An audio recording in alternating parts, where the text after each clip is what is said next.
My name is Noelle Delda, your speaker, and today in this video we're going to be learning all about the brain, delivered through factual information.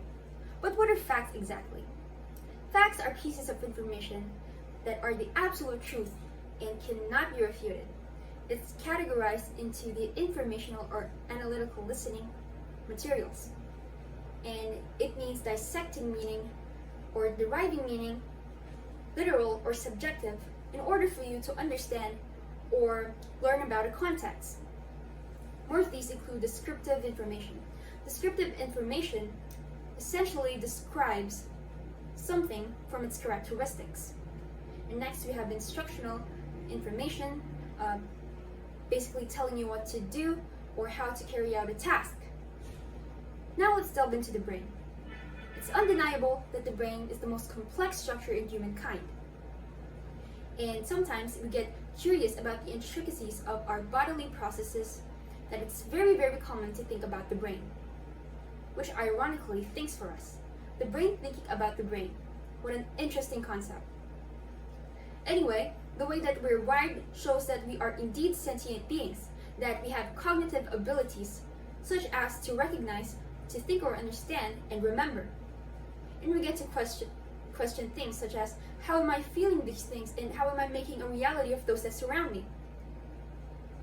For your information, there are two integral parts of the brain that are responsible for memory and for decision making, one of which is hippocampus, sitting deep within the temporal lobe. The temporal lobe is on the areas near the temples and the ears. And you actually have a set of hippocampi on your head, one on the left and one on the right. And did you know that hippocampus translates into the word seahorse? What's the use of having a hippocampus?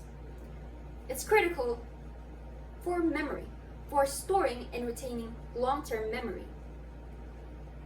And this is how I'm delivering this information to you through the use of my hippocampi, and how you're learning from me, and how I learned from Dr. Winnie Suzuki's interview.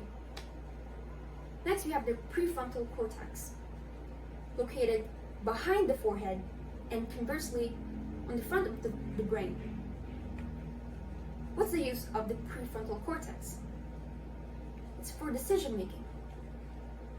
Through the use of our hippocampi, once we store that memory, we get to anticipate what events will take place in the future. That's how we make decisions, based from our prior experience. And it's also responsible for maintaining your attention to your surroundings and shifting it to other things.